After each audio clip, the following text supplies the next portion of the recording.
अपवाद मार्ग के बारे में पढ़ा था। एक सर्व मार्ग क्या है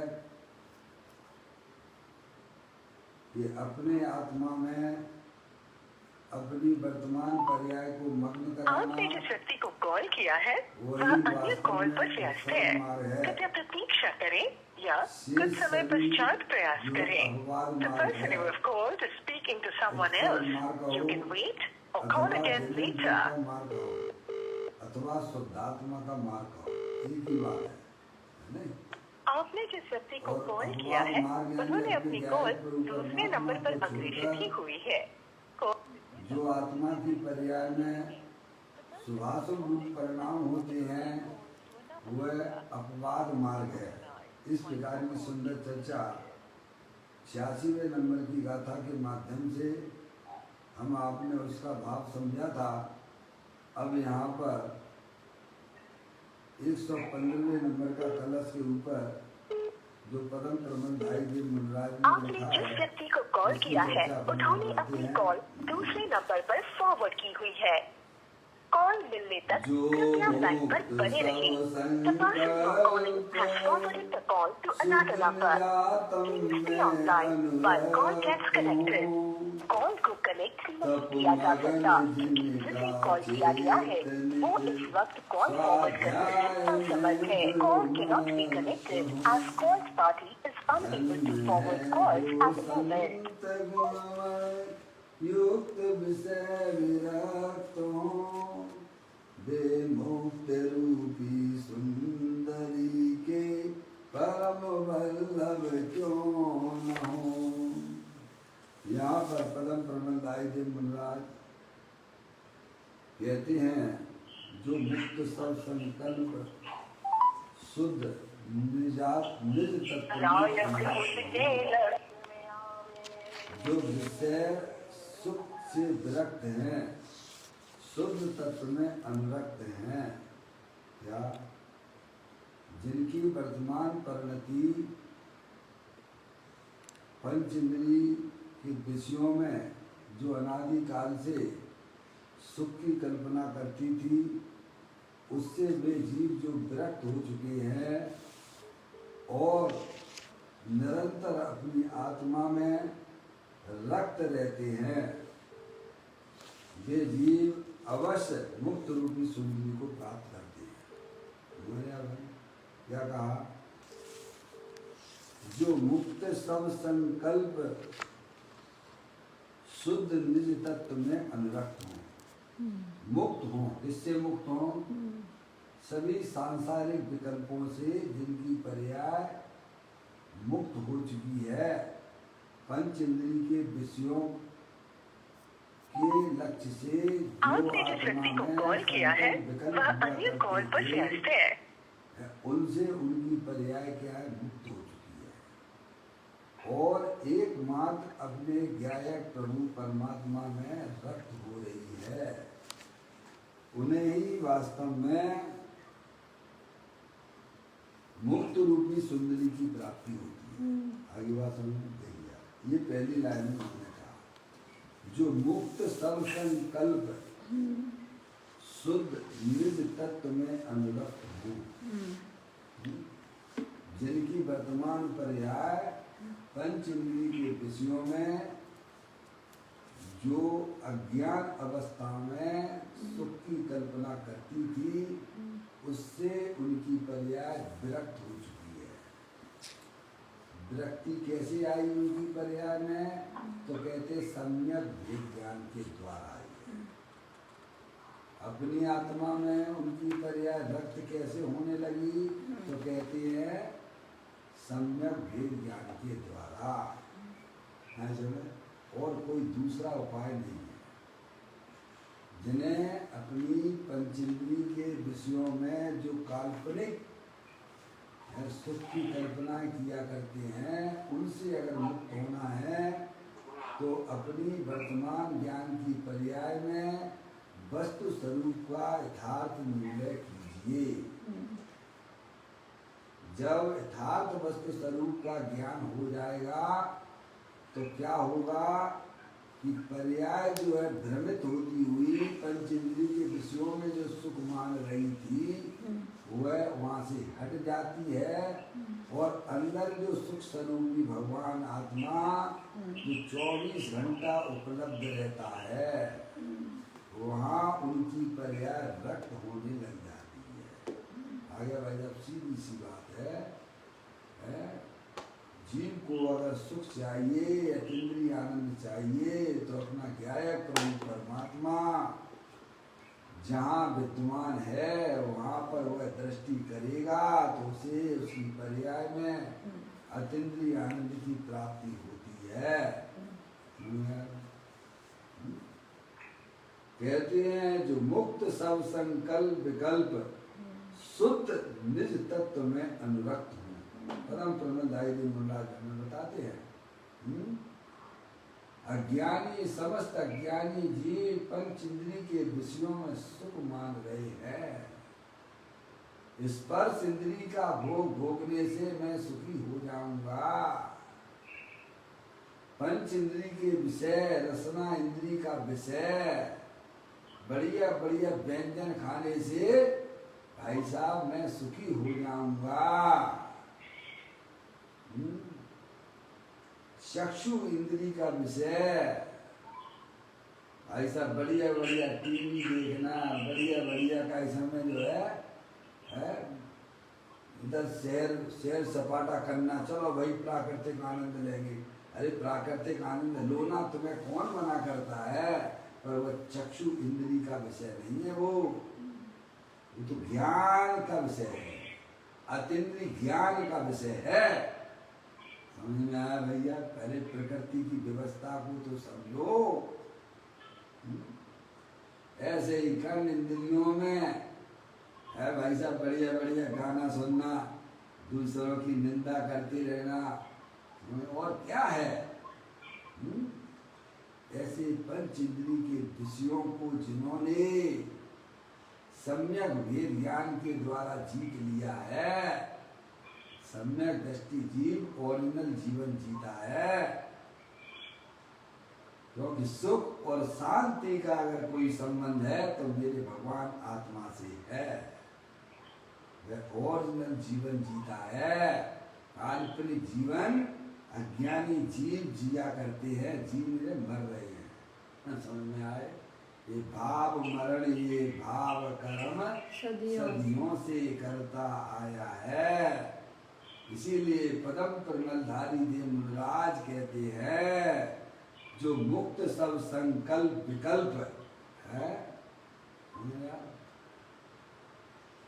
किससे मुक्त हुए संकल्प और विकल्प से निरंतर काल्पनिक कल्पनाओं से जिनकी पर्याय मुक्त हो गई है और अपने ज्ञायक प्रभु परमात्मा में शुद्ध तत्व शुद्ध निज तत्व में अनुरक्त हों।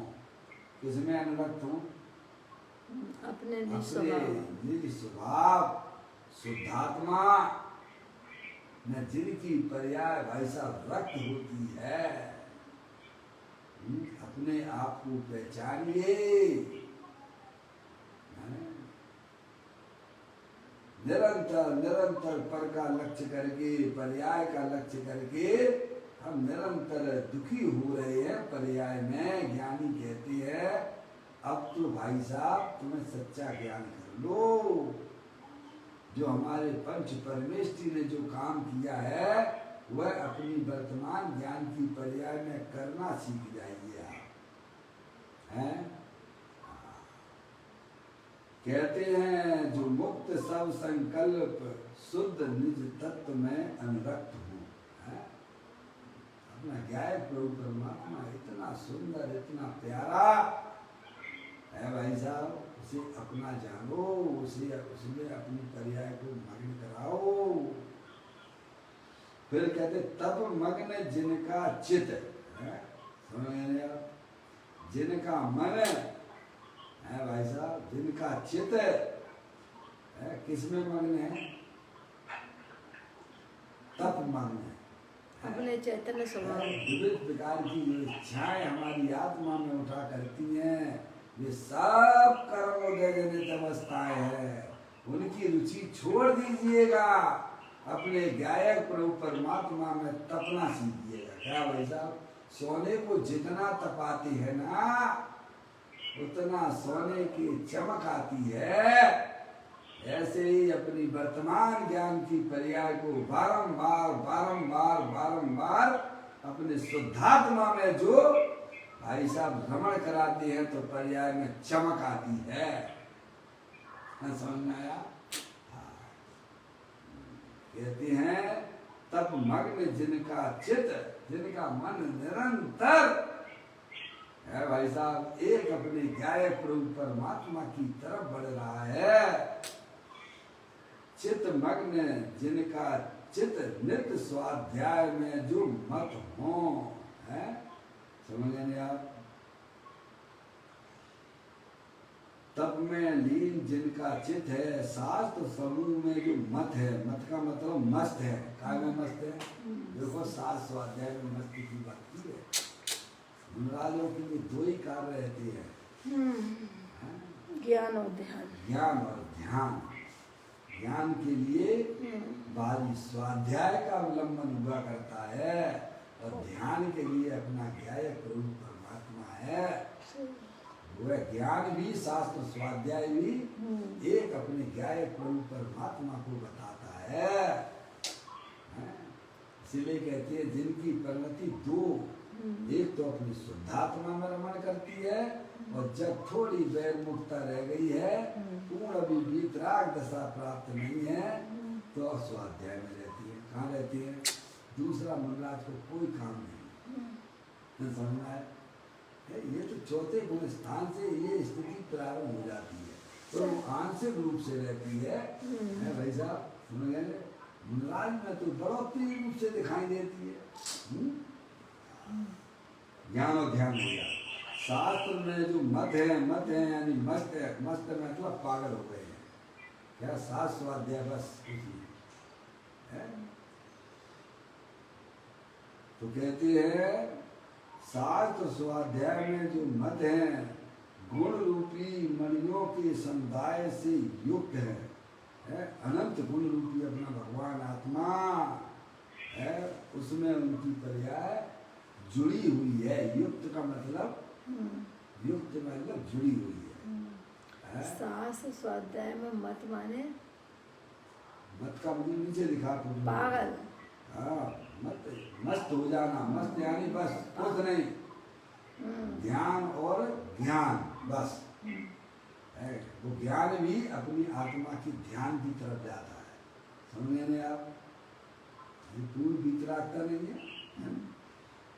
देखो कि शास्त्र समूह में जो मत है गुण रूपी मणियों के समुदाय में से युक्त है। अपना भगवान आत्मा अनंत गुण रूप है। अनंत गुणों में केली करते। किसमें केली करते हैं? अनंत गुणों में जिनकी पर्याय मस्त हो रही है और सर्व संकलों से मुक्त हैं। वे मुक्त सुंदरी के बल्लभ क्यों ना होंगे? अवश्य होंगे। बताइए, जिनकी पर्याय निरंतर अपने गायक प्रभु परमात्मा को भ्रमण करा रही है, भ्रमण हो रहा है, उसे मोक्ष रूपी लक्ष्मी नहीं मिलेगी तो भाई साहब किन्हें मिलेंगे? बताओ आप। हैं? जो मोक्ष की पर्याय का जनक अपना जो गायक प्रभु परमात्मा है, उसको ही जिस पर्याय ने वर्ण कर लिया है, वर्ण का समझ गए ना आप? जैसे कोई स्त्री हो है भाई साहब और किसी राजा से शादी कर लेगी तो भाई साहब सारी संपत्ति किसकी होगी? उस रानी की होगी। हैं?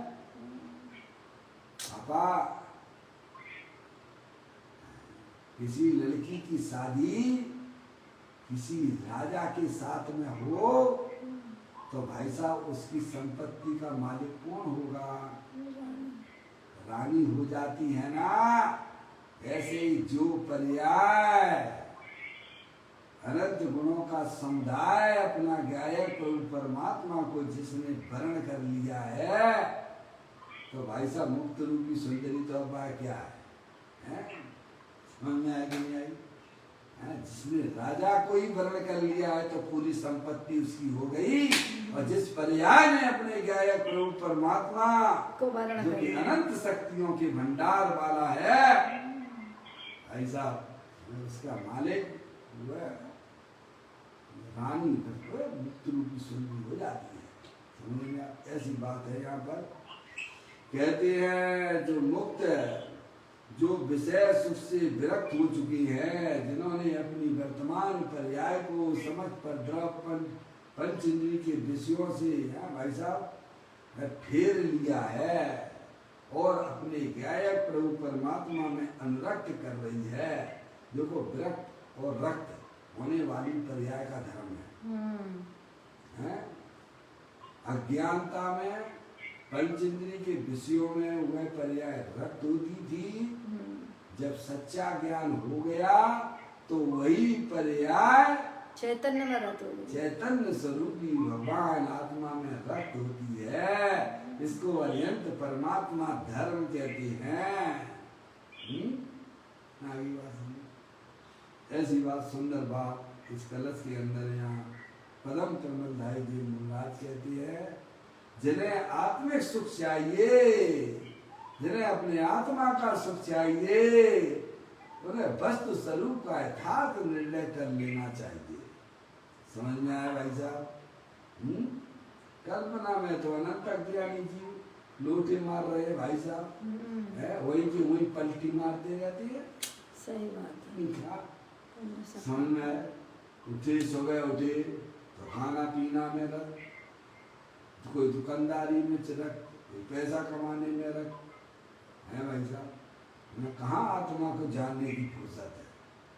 ये संगीत पंचेंद्री जी की जब ये हालत हो रही है तो छोटे छोटे जीवों की क्या हालत होती होगी भैया?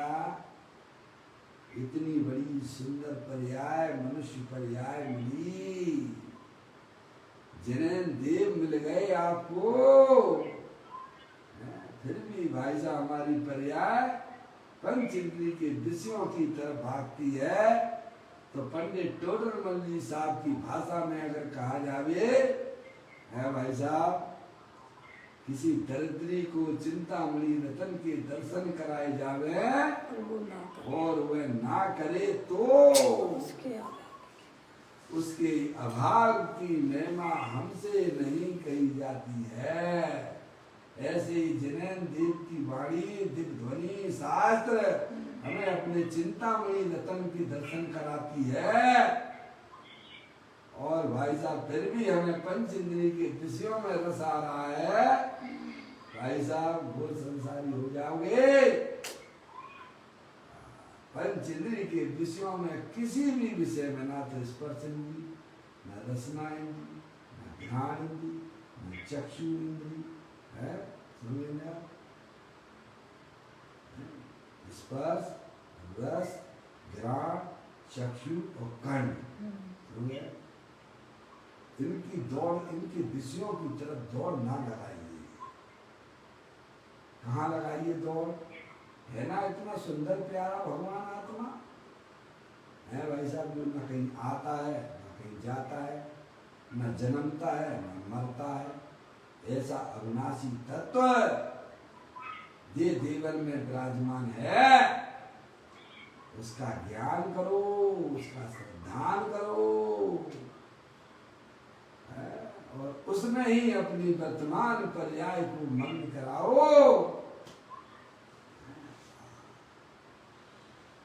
यह हम अपने कलश का अर्थ यहाँ समझा। अब पूज्य गुरुदेव श्री नियम सार जी प्रवचन हमारे पास में उपलब्ध हो चुके हैं, जिसका तीसरा भाग मेरे पास में प्राप्त हो गया है। 3 प्रतियां हमारे पास में अतिरिक्त है, 5 प्रति हमने जयपुर से मंगाई थी। जिसको भी जरूरत है आप या तो जयपुर से मंगा लीजिएगा,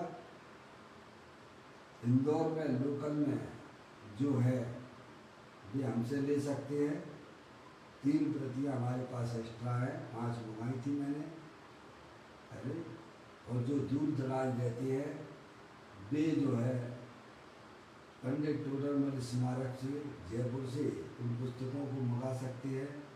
अब स्वाध्याय जो है नियम सार प्रवचन तीसरा भाग से चालू रहेगा।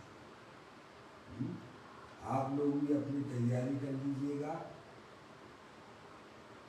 चलिए अजय भाई, आवाज आ रही है? अजय भाई, मेरे पास में पुस्तक आ चुकी है, आप ले लीजिए, डॉक्टर साहब ले लीजिए। है नहीं, पुस्तक सामने रहेगी तो बहुत अच्छा रहेगा, है समझ में आई? हाँ, देख रहे हैं अपन पेज नंबर 691 नंबर के पेज पर पूज्य गुरुदेव श्री है इसी का अर्थ करते हुए, ये तो अपन ने पदम प्रबंध आई देव मुनिराज को सुना। अब अपन जो है मौसी,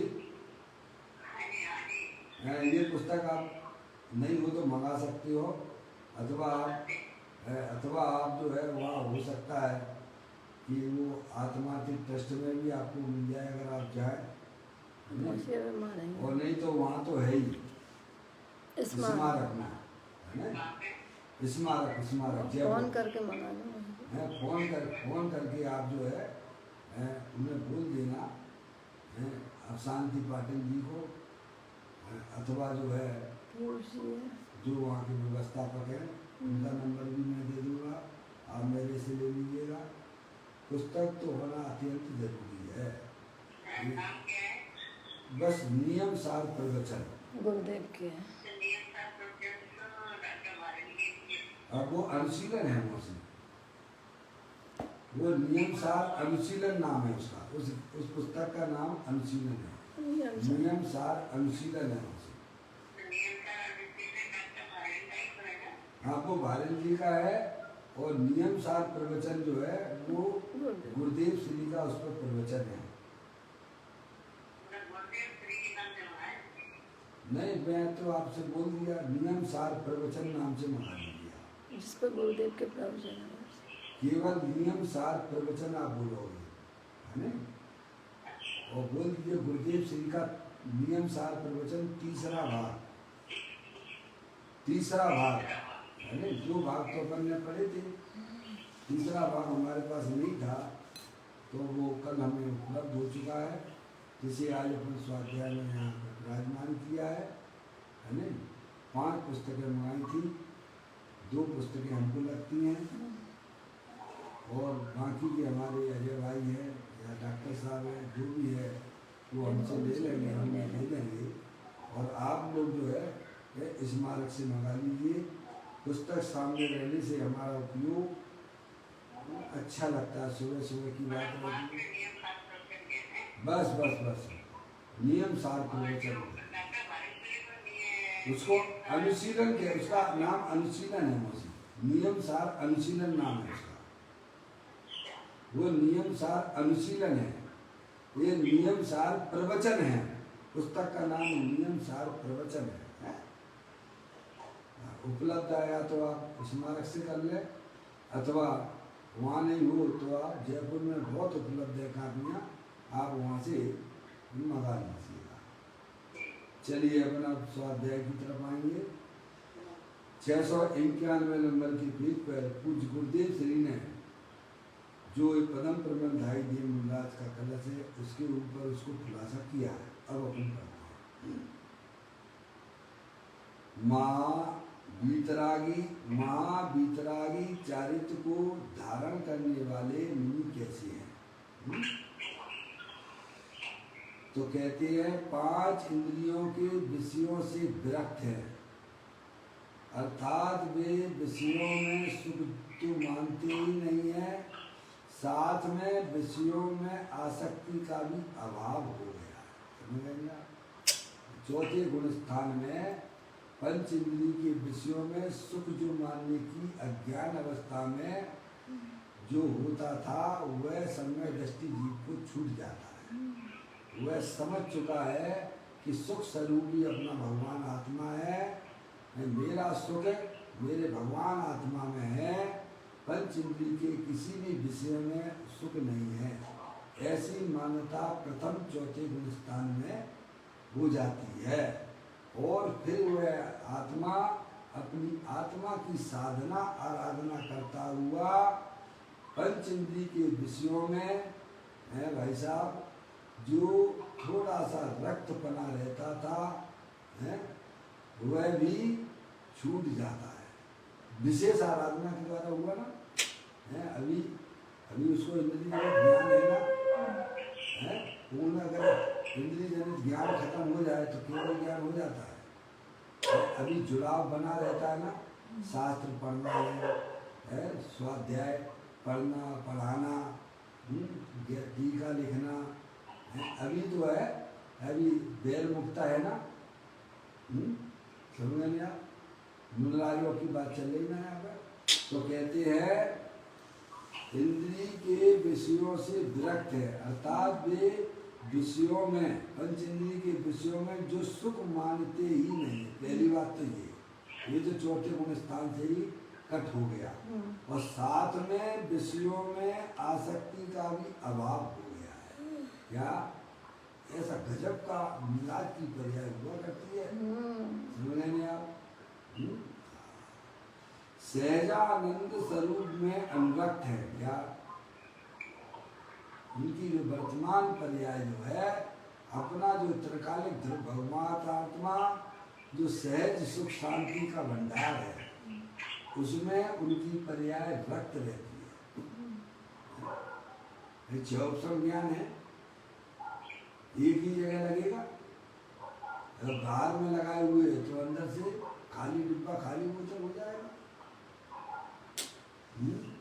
और वही पर्याय भाई साहब छह ऑप्शन ज्ञान की पर्याय पर्याय प्रभु परमात्मा की तरफ जाती है, तो भाई साहब पर से क्या लेना देना। सारा जो चीज चाहिए थी उसे अपने आत्मा में मिल जाती है। हम 24 घंटा भाई साहब किसकी दौड़ कराते, काय के लिए करते हैं? सुख के लिए दौड़ करते हैं। शरीर का योगा योग करते हुआ, शरीर को घुमाने ले जाते हुआ है, समझ गए, पंच इंद्रिय की विषयों की तरफ ले जाते हो, रुपया पैसा इकट्ठा करते हो काय के लिए? सुखी होने के लिए। है इंजीनियर बन गए, डॉक्टर बन गए भाई साहब काय के लिए? है इतनी बड़ी बड़ी पढ़ाई करती हो, सीए की पढ़ाई करते हो काय के लिए मौसी? है उन सब के पीछे अगर कोई प्रयोजन है तो वो सुख चाहिए। क्या चाहिए? है उन सब के पीछे अगर अपन विचार करते हैं तो जीव सुख की चाह करता है। जेते वन में जीव अनंत सुख चाहे दुख ते भय बंत। कोई भी जीव दुखी नहीं रहना चाहता है, सुखी होना चाहता है, पर वह पंच इंद्रिय के विषयों को भोगने से सुखी मानता है। ज्ञानी कहते कि उसमें तेरा सुख नहीं है, तेरा आत्मा स्वयं सुख शांति का भंडार है। समझे? ऐसा सच्चा ज्ञान ज्ञानियों की पर्याय में हो जाता है। तो कहते हैं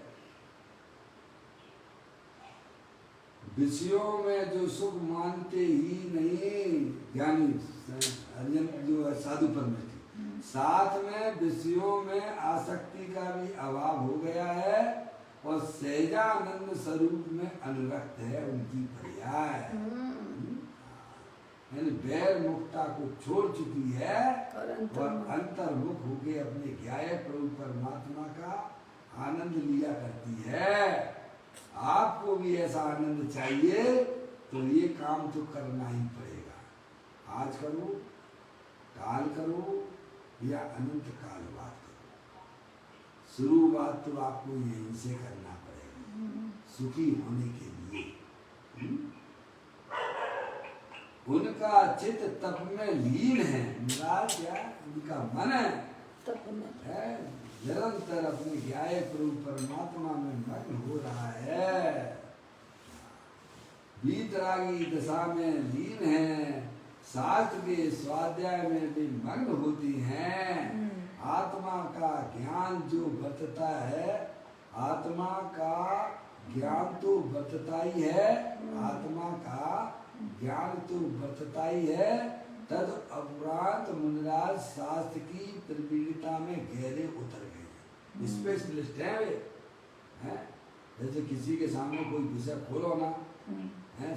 कोई मास्टर साहब हो, हैं? स्कूल में पढ़ाती हो, कॉलेज में पढ़ाती हो, उनके लिए वो पुस्तक कैसी हो जाती है, कहीं से भी खोल लीजिए, विद्यार्थी कहीं से भी खोल ले, क्या वे उस सब का उत्तर बराबर दे देते हैं, क्योंकि अभ्यास किया ना उसने। ऐसे ही ज्ञानी के लिए भाई साहब कोई भी ग्रंथ हो है भाई साहब, वह सब का अर्थ बड़ी अच्छी तरह से कर देते हैं। प्रवीण है ना मौसी, समय दृष्टि प्रवीण हो गया भाई। मुनिराज तो बहुत ऊंचे लेवल वाले होते हैं। जिसने आत्मा को जान लिया है उसने सबको जान लिया है, सब द्वादशांग को उसने पढ़ लिया है, क्या भाई साहब। और जिसने आत्मा को नहीं जाना, भले 11 अंगों पूर्व का ज्ञान हो शास्त्र का, तो वह कुछ भी नहीं जानता है। समझ में कहते हैं शास्त्र स्वाध्याय में भी मस्त है, आत्मा का ज्ञान तो बरतता ही है, तद उपरांत मुनिराज शास्त्र की प्रवीणता में गहरे उतर गए। हाँ मैं समझ गया, गहरे उतर गए। गहरे उतर गए मतलब ये है कि भाई साहब मैं तो ऐसा लगता ही नहीं कि मैं शास्त्र का वाचन कर रहा हूँ, कि भाई साहब मैं तो आत्मा का अवलंबन हूँ, कहीं भेद ही दिखाई नहीं देता उन्हें। ऐसी अवैध दृष्टि हो गई आत्मा की, है समझ रहे हैं आप। आत्मा में उनकी परे आत्मा में डूबी हुई है, उन्हें ऐसा लगता ही नहीं कि तुम्हें तो बैरमुख हूँ, ऐसा भाषित ही नहीं होता है। समझ रहे हैं आप, ऐसी आत्मा की मस्ती चढ़ती है। समझ रहे हैं आप, है मस्ती करने लायक है। केली करे सिर्फ मार्ग में जगमाई के लगमंदन आत्म भावना भावता जीव रहे केवल ज्ञान को, है समझ में यार। अपनी वर्तमान ज्ञान की पर्याय को अपने ज्ञाय को परमात्मा के साथ मस्ती करते हैं।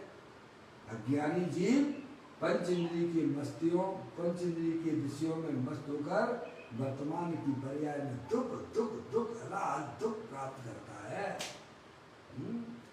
ज्ञानी की पर्याय अपने चैतन्य स्वरूपी भगवान आत्मा में मस्त रहती है, अस्थि की मस्ती में मस्त रहती है, उसी का नाम मोक्ष मार्ग है। शास्त्र के स्वाध्याय में वे मस्त होते हैं, आत्मा का ज्ञान तो बरतता ही है, तदुपरांत मुनिराज शास्त्र की प्रवीणता में गहरे उतर गए हैं। अज्ञानी जीव जिस प्रकार व्यापार आदि में, लो गुरुदेव श्री ने भी बोल दिया, अज्ञानी जीव जिस प्रकार व्यापार आदि में मस्त होती है, बैरमुख होकर मस्त रहते हैं ना, सब खाना पीना भूल जाते हैं भैया, हैं निद्रा भी भूल जाता है, सोना भी भूल जाता है, मौसी हैं जब 2-2 हज़ार के नोट छपते रहते हैं ना, तो क्या होता है, हैं हैं भूख प्यास सब भूल जाता है। बढ़िया दुकान चलती हो तो खाना पीना सब भूल जाता है, हैं समझ गए। वो कहीं शादी ब्याह में भी जाना हो तो छोड़ो, भी नहीं जाना, मना कर दो उनसे, समझ में आया भैया। ऐसी से जो है नोटों की भूख वाले को है सारे जो है कैसे सब भूल जाता है। ऐसे ही ज्ञानी की पर्याय अपनी ज्ञाय प्रभु परमात्मा में मस्त रहती है। कहते हैं अज्ञानी जीव जिस प्रकार व्यापार आदि में मस्त होती है, उसी प्रकार मुनिराज शास्त्र स्वाध्याय में मस्त रहती, मस्त होती है। द्रव्यान योग आदि चारों ही अनुयोगों का मर्म समझती है। समझे आप, चारों योग आ गए ना उसमें, द्रव्यान योग है, करणान योग है, सबका मर्म तो उनके ज्ञान में है। क्या मर्म अपना क्या है? प्रभु परमात्मा उनका आत्मा को जानता है, वो सबको जानता है। तो कहती है द्रव्यान योग आदि चारों ही अनुयोगों का मर्म समझती है। भले उसको आप नहीं समझा पाए तो कोई चिंता की बात है, तो 6 की बात है, लेकिन मर्म तो वो समझ गए हैं कि अरिहंत परमात्मा क्या बता रहा, क्या कहना चाहते हैं, पंच परमेष्ठी हमें क्या बताना चाहते हैं। वे एक अपने गाय को परमात्मा की तरफ हमें ले जाने की बात करते हैं। क्या ऐसा मर्म तो उनको पकड़ में आ गया ना। चाहे द्रव्यान योग पढ़िए, चाहे आप परिणाम योग पढ़िए, करणान योग भी किसको बताता भाई साहब हैं? एक वीतरागता कोई बताता है। चारों अनुयोग वीतरागता को बताने वाले हैं। तो द्रव्यान योग आदि चारों ही अनुयोगों का मर्म समझती है। निश्चय व्यवहार उपादान निमित्त नए निक्षेप प्रमाण का स्वरूप समझकर उसमें अति अति आनंदित होती है। क्या समझ, और उनकी पर्याय विशेष निर्मल होती जाती है। समझे? इसलिए पंडित टोडेमल साहब ने कहा नहीं कहा सामान्य से विशेष बलवान, सामान्य से विशेष बलवान है। क्या समझे? और उसमें उनकी पर्याय है, वैसी बात नहीं है। देखो गजब है। कहते हैं निश्चय व्यवहार उपादान निमित्त नए निक्षेप प्रमाण का स्वरूप समझकर उसमें अति आनंदित होती है। अज्ञानी को लगता है कि अरे सारे दिन शास्त्र स्वाध्याय या क्या, किंतु भाई उस अज्ञानी को उनके उस आनंद का भान नहीं है। क्या भाई बस लगे रहते स्वाध्याय कर रहते हो, तुम तो घर से बाहर ही नहीं निकलते हो भाई साहब, है ना, किसी से मिलती हो ना किसी से जुलती हो, है भाई क्या करते रहते हो घर में। ज्ञानी के 2 ही काम है। अरिहंत परमात्मा ने जो आत्म वस्तु बताई है, सर्वप्रथम उसमें अपनी पर्याय को मग्न कराना और उसी के बारे में ही उसी के चिंतन में खोए रहना है। और बैर मुक्ता है तो शास्त्र स्वाध्याय तक, बस इतनी है। ज्ञानी की पर्याय की मर्यादा इतनी हो गई है। कितनी?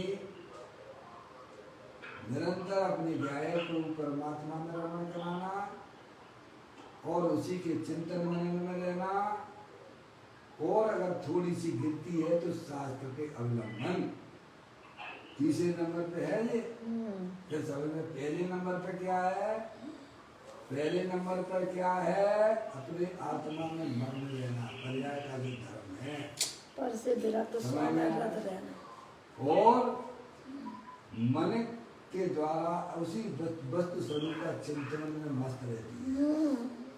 और वहां से भी अगर ढीली पड़ती है तो तीसरे नंबर पर स्वाध्याय में जाती है, मस्त रहती है। क्या कहा भाई साहब?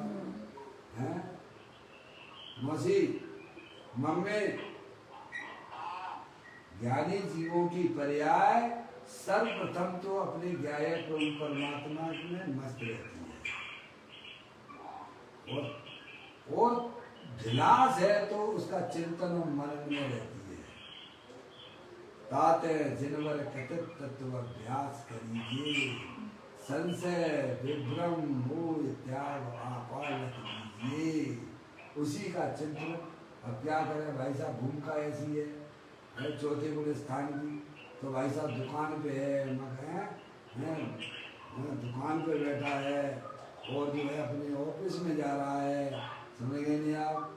और भी बहुत सारे जंजाल हैं संसार के, गृहस्थ अवस्था है, लेकिन उनमें दिखने पर भी पर्याय में चिंतन तो एक प्रभु की बात का रहता है भाई साहब।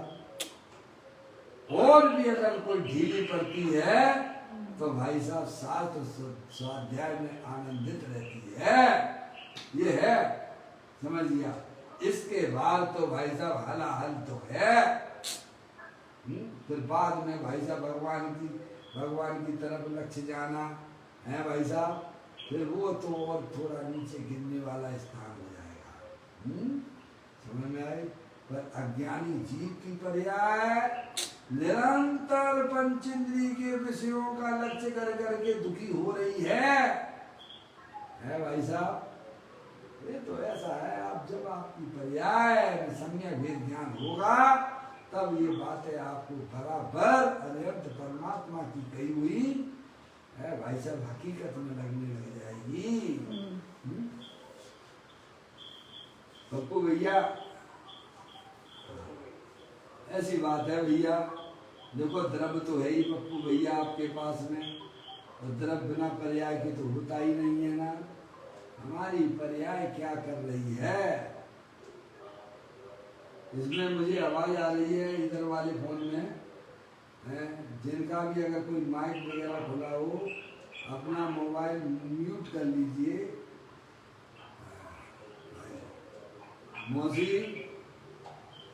मौसी कोई आवाज तो नहीं चल रही आपके यहाँ पर? एक एक करके अब मुझे पूछना पड़ेगा। पारसमणि की भाभी, पारसमणि इसी में प्रतिभा भाभी, हाँ प्रतिभा भाभी, कोई माइक तो नहीं चल रहा आपके यहाँ? कोई खुला हुआ तो नहीं है? पापा हाँ बस भाई थोड़ा थोड़ा बता दिए तो समझ में आ जाएगी किसके यहाँ पे खुला हुआ है। प्रतिभा भाभी, प्रतिभा भाभी, अरे हाँ ना तो बोलो भाई।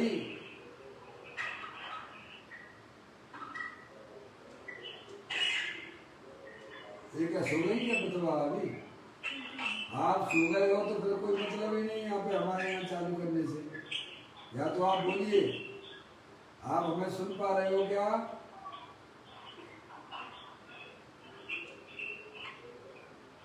मौसी, मौसी, मौसी, ये अच्छी बात नहीं है भाई, आप जवाब नहीं देते तो अच्छी बात नहीं है। मौसी ने म्यूट कर दिया होगा ना? नहीं म्यूट कर लिया हो तो हमारी जाती होगी ना। आपको जवाब देना है, जिनका भी माइक खुला हुआ है तो डिस्टर्ब होता है सभी को। आवाज बाहर आ रही है। जमला आंटी, बहुत बढ़िया बात, इतनी सी बात है भाई, जो भी है थोड़ा बोल दीजिए। हैं संतोष आंटी, आपके यहाँ कोई आवाज नहीं है? आपको भी आ रही होगी ना, इस पे जो बज रही है? हाँ, आप जो नहीं बोलेगा मैं उसका नंबर अभी काट दूंगा, क्योंकि उन्हें अभी जो है सोने में चले गए होंगे तो मुझे काटना पड़ेगा। डिस्टर्बेंस बिल्कुल नहीं चाहिए भैया। नहीं प्रतिभा भाभी, प्रतिभा भाभी कहाँ से काटेंगे इसको? प्रतिभा भाभी, मौसी से और पूछ लेते हैं। मौसी, मौसी, मौसी ने तो म्यूट कर दिया। मौसी आपको बोलना है तब मैं समझ पाऊंगा कि आवाज किस कहाँ से आ रही है। चलो अभी प्रतिभा भाभी का काटो, फिर बाद में मौसी करेगी। भाई अपन सुनने के लिए बैठते हैं ना, जल्दी कर दो फटाफट, काट लीजिए फटाफट, जितना मेरे को उतना कर लिया। और उसको काटो, प्रतिभा भाभी का करो। किसका काटा तुमने? किसका काटा?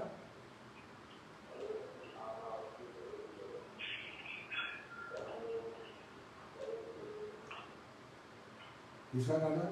प्रतिभा भाभी। तो मैं कह रहा था जब से तुमने दूसरे का काट दिया। चलो लगा लो तुम।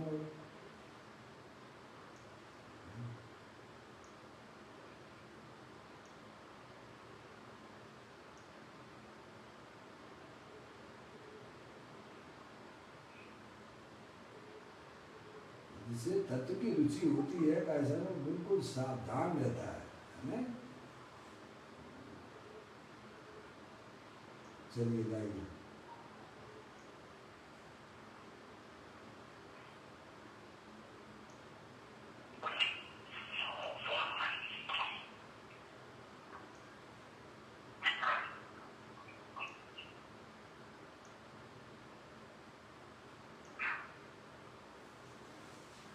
क्यों कर दिया था बुमला?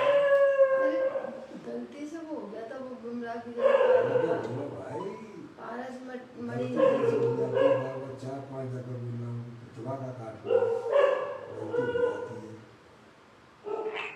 आँखों से दिखता नहीं है, कानों से सुनते नहीं है, गलती हो जाती है। हाँ देखिएगा, चलिए अब ठीक है, अब अच्छा लग रहा है। भाई सुनना ही है, दूसरी आवाजों का काम किया सुबह सुबह। अब ठीक है, चलिएगा। अपनी बात चल रही थी कि मुनराज की जो पर्याय है निरंतर जो है भाई साहब, जितनी गैर मुक्ता रह गई है वह भी शास्त्र स्वाध्याय में मग्न रहती है। दो ही जगह है पर्याय के, दो ही धर्म है लौकिक में, समझ नहीं आया? छतमस्त है ना, छतमस्त की पर्याय के दो धर्म रह जाते हैं, शुद्धात्म और पंचगुरु, बस समझ। इसके अलावा है भाई साहब उनकी पर्याय वहाँ काम नहीं करती है। देखें, कहते हैं अज्ञानी जीव जिस प्रकार व्यापार आदि में मस्त होती हैं, उसी प्रकार मुनि शास्त्र स्वाध्याय में मस्त होते हैं। द्रव्यान योग आदि चारों ही अनुयोगों का मर्म समझते हैं, जानते हैं। निश्चय व्यवहार उपादान निमित्त नए निक्षेप प्रमाण का स्वरूप समझकर उसमें अति आनंदित होती है। क्या अति शब्द दिया है? अब समझो हमारे साथ स्वाध्याय जब करते हैं तो हमें क्या होता है, सुनते हैं तो क्या होता है, बोलो। अभी तो आपको प्रत्यक्ष में ही मालूम पड़ गया ना। स्वाध्याय करते हैं पढ़ते हैं तो पर्याय में आनंद होता है। समझ में आए भाई साहब? कोई प्रमादी नहीं होते हैं। जो अपनी आत्मा में सावधान है तो उनके जो साधन है उनमें भी उसको आनंद होता है। क्या कहा भाई साहब? अति आनंद शब्द का उपयोग किया गया है। समझ गए ना आप? तो कहते हैं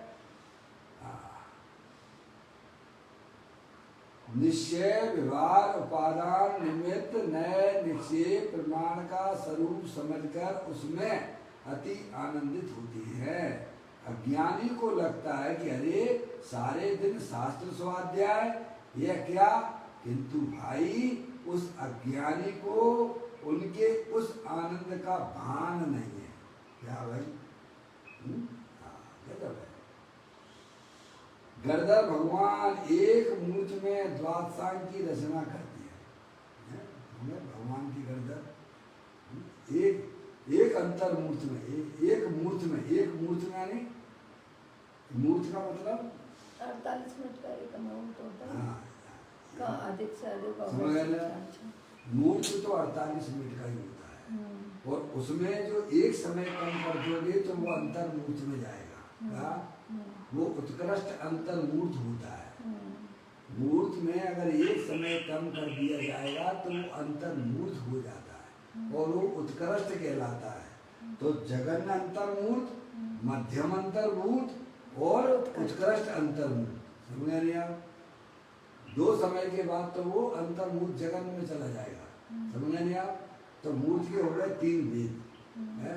और मूर्त में, ये मूर्त में 48 मिनट में तो गणधर देव जो है द्वादशांग की रचना कर देते हैं।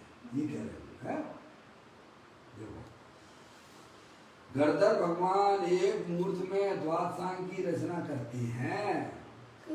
कितना कितना सामर्थ्य, कितनी मस्त होंगे वे। भगवान की वाणी झेलें, समझें और रचना करें। उनके संग के अन्य मुनि भी साथ में अति आनंदित है। गणधर देव तो विशिष्ट है ही, लेकिन और जो साथ में मुनि हैं वे भी वास्तव में बस मस्त रहते। भगवान की दिव्य ध्वनि कैसे सुनते होंगे? हैं? चातक की भांत आनंदित होकर सुनते हैं। समझ में आए भाई साहब? क्या करें, छतमस्त जीव है। पर्याय में अभी जो है पूर्ण वीतरागता प्राप्त नहीं हुई है? आनंदित, उसमें आनंद तत्व की बात है। जो पढ़ा है समझा है, हमने तो आनंदित होती है। ये बात हमने की। अन्नमत में आता है कि बाजीराव पेशवा जो बहुत बड़ा राजा हो गया है, उसके नगर में एक बार शंकराचार्य आए। उनका बहुमान करते हुए पेशवा ने शंकराचार्य के चरण धोए हैं, शंकराचार्य के चरण धोए। उस समय पेशवा को लगा कि मेरे अधीनता में अनेक राजा हैं, है नहीं, वे सब मेरी सेवा करते हैं और उन सब का स्वामी होते हुए भी मैं शंकराचार्य के पग प्रक्षालन करता हूँ, इसीलिए उन्हें विशेष आनंद होता है। तो हाँ, आनंद होता नहीं, विशेष आनंद आता होगा, है नहीं, इन्हें विशेष आनंद आता होगा।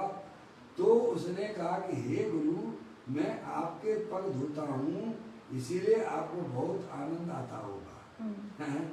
शंकराचार्य ने उत्तर दिया, हे पेशवा, पग धोने के आनंद की क्या बात करें, जब शास्त्र का अभ्यास करते हुए किसी सूक्ष्म विषय का मंथन चलता है और उसका स्पष्टीकरण मिल जावे, अथवा कोई विषय भी कोई शिष्य भी आकर अथवा कोई शिष्य भी आकर उसका रहस्य खोलकर समाधान कर दे, तो प्रमोद और आनंद उसमय होता है। समझ आए आप? देखिएगा, ये है ज्ञानी की पहचान है। इसमें कोई छोटे बड़े की बात नहीं है। कोई अगर छोटा भी व्यक्ति है तत्व के रहस्य गुण को खोलता है, तो वो ज्ञानियों की पर्याय की यही खास बात है। फिर उसमें ये नहीं कि भाई साहब शिष्य ने बताया है हमें नहीं आता है, ऐसी हीन भावना नहीं लाते हैं और आनंदित होते हो। समझ गए ना? कोई भी तत्व का रहस्य खुल जाता है। अपने देखो, अपने ज्ञान में कोई बात जो छुपी हुई है अपन नहीं जानते हैं, अरे आज तो मैंने जो कहा समय वो इतनी आनंदित हो जाती है। समझ गए? आनंद उस समय आता है, उसके समक्ष ये पग प्रक्षालन का आनंद कुछ भी नहीं है, ऐसा अर्थात तुच्छ है। समझ गए आप? सामने वाला क्या समझता है कि भाई साहब तुम्हारे पैर धो रहे थे प्रभु जी, आपको अच्छा लगता हो, हम आपके पैर दबाते हैं, भैया व्रती करते हैं, तो आपको अच्छा लगता होगा। अरे ये कुछ नहीं है, ये तो गुलाम है पंचेंद्रिय के विषय में, उन्हें अच्छा लगता होगा। ज्ञानियों को तो नए नए तत्व का जो भाई साहब रहस्य खुलता है, उसमें उन्हें आनंद आता है। समझ गए आप? देखो, इन अन्नमत वाले को भी अपने माने हुए शास्त्र स्वाध्याय में प्रमोद आता है। समझ गए आप? वो उनकी बात कर रहे हैं, अन्नमतों की। समझ गए आप?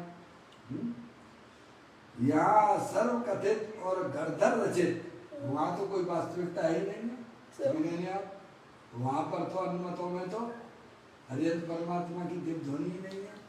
लेकिन उस अज्ञानी जीव को भी वो पैर धोने की अपेक्षा से, जो भाई साहब उनके ग्रंथों में कोई रहस्य उनको ख्याल में आ जाए, कुछ चित्र बता दे, तो वो आनंदित होता है। ये बताने का था। और यहाँ तो वास्तविकता है आपके पास में, कह रहे यहाँ तो वस्तु स्वरूप का यथार्थ ज्ञान है, तो उसकी तो क्या कहने की बात है, ये बताते हैं। दोनों की तुलना करके देखो, इन अन्नमत वाले को भी अपने माने हुए शास्त्र स्वाध्याय में प्रमोद आता है। यहाँ सर्व कथित और गढ़धर रचित, सर्व कथित गढ़धर रचित महावीतरागी शास्त्र स्वाध्याय के आनंद की बात है। अर्थात उसमें मुनि मस्त होती है। क्या होती है? समझे? स्वाध्याय में भी मस्त हो जाते हैं। वे केवली भगवान का कहा हुआ रहस्य जान लेते हैं और विशेष आनंदित होते हैं। शास्त्र का सूक्ष्म रहस्य और न्याय का समाधान जानने पर उन्हें प्रमोद आता है। जो मुनि तप में लीन होकर सर्व विकल्पों से मुक्त होते हैं, वे मुक्त दशा को पाते हैं। ये अंतिम 2 लाइनें हैं। अभी 2 लाइन का ऊपर ही वर्णन आया है, उसका खुलासा गुरुदेव श्री ने किया। अब जो कलश की जो दो अंतिम लाइनें हैं समझे ना, उनकी बात यहाँ चलती है। अंतिम लाइन है, अंतिम लाइन एक तो तप, ये वाली हो गई। अब है तप मग्न जिनका चित्त नित्य स्वाध्याय में मस्त, ये हो गया। धन्य है जो संत गुणमणि युक्त विषय विरक्त हो, वे मुक्त रूपी सुंदरी के परम वल्लभ क्यों ना। इसकी चर्चा है। जो मुनि तप में लीन होकर सर्व विकल्पों से मुक्त होते हैं, वे मुक्त दशा को पाते हैं। अंतिम चर्चा है, कैसे है वे मुनि? गुण रूपी मणियों की खान है। कैसे हैं? अनंत गुणों की खान। आत्म मुनि यानी आत्म वस्तु भी है, आत्मा भी है भाई साहब, मुनि है ना, तो अनंत गुणों की खान है। मुनराज है, उनकी पर्याय में सारे रहस्य उन्होंने जान लिए, शास्त्र के रहस्य को भी उन्होंने जान लिया, तो वो भी तो गुण ही है ना। कितने गुणों की खान हो गए? अनंत गुण रूपी मणियों की खान है मुनि, है सारा रहस्य जानते हुए, और 28 मूल गुण के पालन के तथा शास्त्र रचना आदि के सर्व विकल्पों से पार हैं। वे मुक्त रूपी स्त्री के पति होते हैं, अर्थात मुक्त दशा को पाते हैं, अर्थात संसार में पति पत्नी होती है, उनमें से कोई पहले मर जावे तो वियोग होता है, परंतु यहाँ तो कभी वियोग होता ही नहीं। यहाँ द्रव्य जो है अपना पति है और पर्याय जो है वो पत्नी है, समय कभी वियोग नहीं होता है। ऐसी व्यवस्था बनी हुई है वस्तु स्वरूप में। एक पर्याय चली आएगी तो दूसरी पर्याय तैयार होगी, दूसरी चली आएगी तो तीसरी तैयार। समझे? कभी भी द्रव्य को पर्याय का वियोग नहीं होता है, पर्याय को द्रव्य का वियोग नहीं होता है। इसीलिए वहाँ पे आर्त ध्यान और रौद्र ध्यान की व्यवस्था नहीं होती है। क्या समझने में? आर्त ध्यान और रौद्र ध्यान तो है भाई साहब अभाव में हुआ करती है। समझने में आप? कहती है, उदाहरण दिया, संसार में पति पत्नी होती है, उनमें से कोई पहले मर जावे तो वियोग होता है, परंतु यहाँ तो कभी वियोग होता ही नहीं। जिस पर्याय ने अपने द्रव्य में सर्वथा स्थिरता की, वह पर्याय अपने द्रव्य को छोड़कर कभी भिन्न नहीं होती है। ऐसी चिपक जाती है पर्याय द्रव्य के साथ में, उसको द्रव्य का कभी विरह नहीं होता। अज्ञानी स्त्रियां सती होती हैं, वे तो दुर्गति में जाती हैं। क्या अज्ञानी स्त्रियां सती होती है ना भाई साहब, वे तो दुर्गति में जाती हैं। तुझे तो सतियों की जो हालत है, तो फिर क्या कहना भैया? सतियों की ये हालत हो जाती भाई साहब नरक में, क्योंकि और क्या इस पर वो सती क्या पांच इंद्रिय के विषयों में सुखमाने बैठी, सती से मतलब क्या है? और जो क्या बोलते हो सती का उनका क्या होता है? कुलक्षणी है, उनकी तो क्या कहना भाई, वे तो दुर्गति में जाती है। तुझे यदि विरह नहीं चाहिए तो तू सत आत्मा में लीन हो जा, है? फिर तुझे कभी विरह नहीं होगा। लोक में स्त्री को अर्धांगिनी कहती है, वह तो कल्पना है, क्योंकि दोनों की आत्माएं भिन्न भिन्न हैं। यहाँ पर्याय तो त्रिकाल का अंश है। क्या पर्याय जो है ना किसका अंश है? द्रव्य और पर्याय त्रिकाल का अंश है। जो वीतरागी पर्याय प्रकट होती है वह द्रव्य की अर्धांगिनी है। समझ ना, वो द्रव्य की अर्धांगिनी है हाँ मम्मी, क्योंकि वह उससे कभी भिन्न नहीं होती है। समझ ना, जहाँ उसका द्रव्य वहाँ उसकी पर्याय। ऐसी अर्धांगिनी होगी वीतरागी रूपी पर्याय है, रागी की पर्याय की बात नहीं है।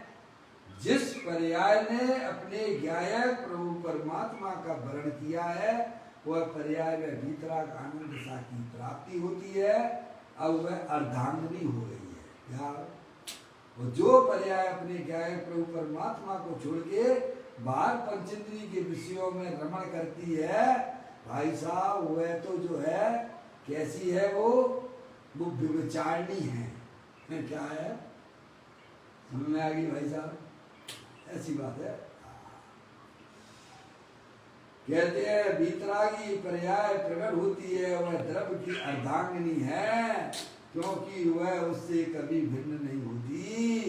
इसीलिए टीकाकार नंदराज कहते हैं कि लौकिक सुंदरी का प्रेम छोड़कर स्वभाव का भान करके मुक्त रूपी सुंदरी का प्रेम करो। इस प्रकार अपने स्वभाव में लीन होने से मुक्त दशा की प्राप्ति होती है। सार क्या निकला भाई साहब?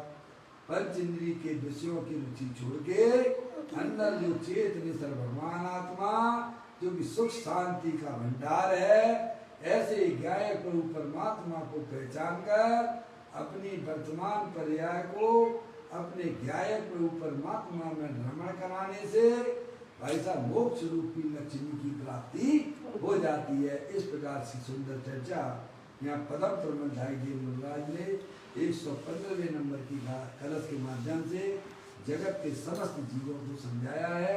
अब यहाँ पर आचार्य कुंकुम जी 87वें नंबर की गाथा प्रारंभ होगी। कल अपन इसका वाचन करेंगे। निज निधि निज में बताई ये अनंत अनंत उपकार है, उसके लिए गिनवाणी माँ को वंदना सतबार है, वंदना सतबार है। नौवां नमोकार मंत्र।